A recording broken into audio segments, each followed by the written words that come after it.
मुकदम भैया की तो भागवत सुनी सो आद पुण्य बांटो बट जी ने बट से हिला रहे हमारे भक्त लोग।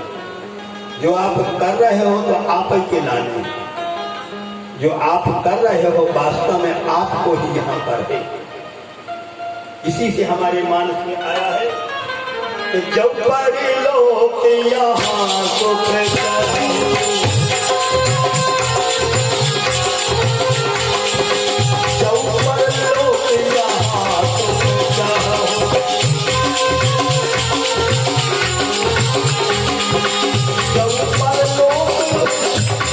यहाँ सुख चाहूं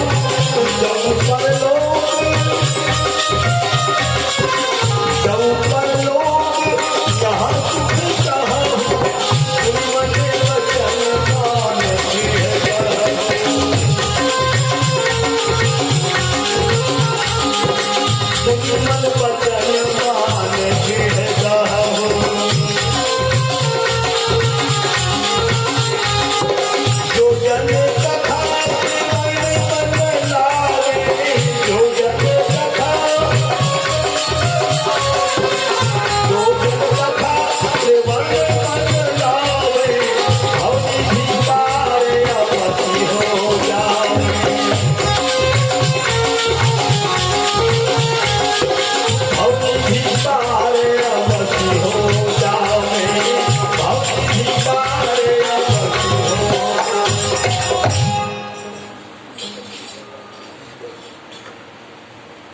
जब परलोक यहाँ सुख चाहू सुनी मन वचन मान दृढ़ गह। जब तक जो व्यक्ति संसार में रहता है तो भी आनंद का अनुभव करता है, और जब इस संसार को छोड़कर के व्यक्ति जाता है तो वहां पर परलोक में महा आनंद की प्राप्ति हो जाती है। हर व्यक्ति का सबसे बड़ा घर वही है जहां से हम आए हैं। बोलचाल की भाषा में हम कहते में यहाँ गाँव फलाना है, हमारा गाँव जो है, हमारा गाँव जो है, ये सब कहने की बातें। हर मनुष्य मात्र का एक ही घर है, भगवान का दरबार। वहीं से हम लोग आए हैं, वहीं को हमको आपको जाना है।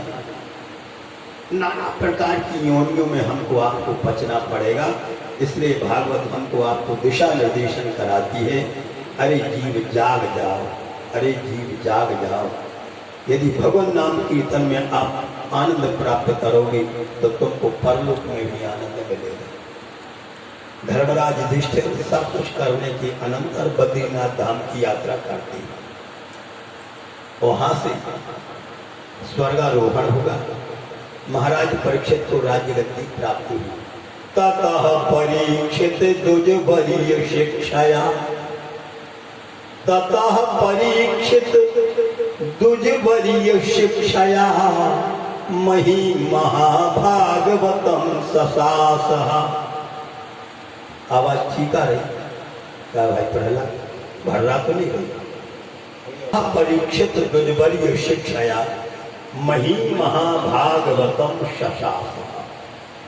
धन्य है महाराज परीक्षित। जैसे ही इनके पितामह धर्मराज युधिष्ठिर ने इनको राजा बनाया तो राजगद्दी पर बैठते ही कितनी नम्रता आ गई। ब्राह्मणों को बुलाया, तब ही वेद विद विप्र बुलाए और पूजन कर वह आशीष पाए। वेद विद ब्राह्मणों को बुलाया और उनसे निवेदन किया, उनसे प्रार्थना की कि महाराज आप आशीर्वाद दो। आज से हम राजगद्दी पर बैठ करके और आज राजकाज का जो काम करने जा रहे हैं, आशीर्वाद प्राप्त होगा। परीक्षित महाराज का राज्य सुचारू रूप से चलने लगा।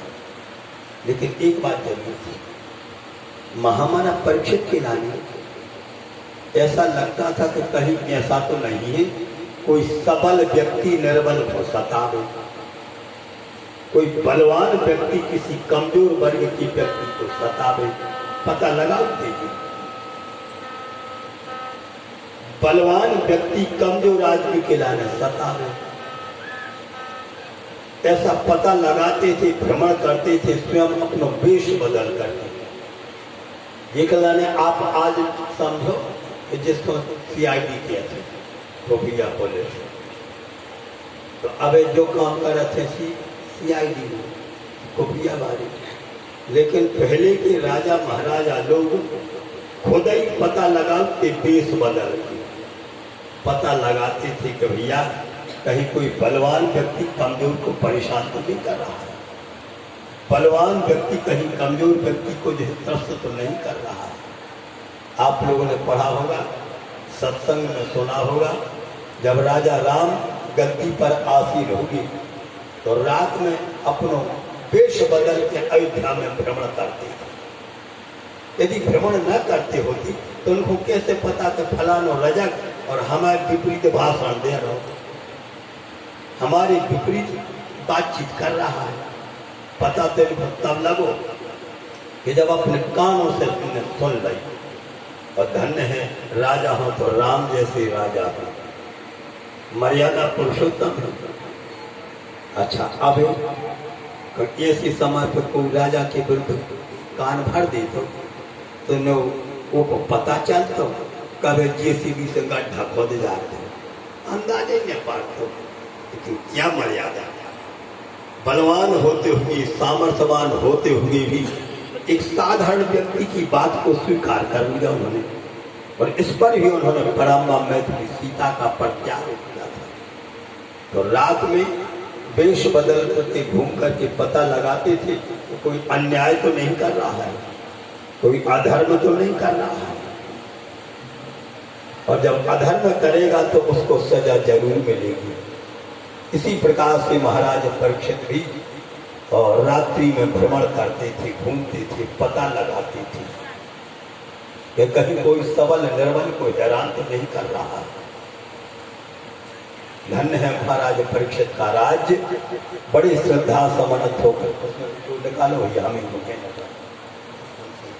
दो निकाल के। प्रिय श्रोता बंधुओं, भली प्रकार से आप लोग समझ लें कि जैसे ही यहाँ पर महाराज परीक्षित का राज्य सुचारू रूप से चला, भाग्य की बात के प्रातः काल की बेला में देव ऋषि नारद का आगमन हो गया। श्रीमन नारायण श्रीमन नारायण नारायण नारायण की ध्वनि लगाते हुए उसी समय देव ऋषि नारद का पदार्पण होगा।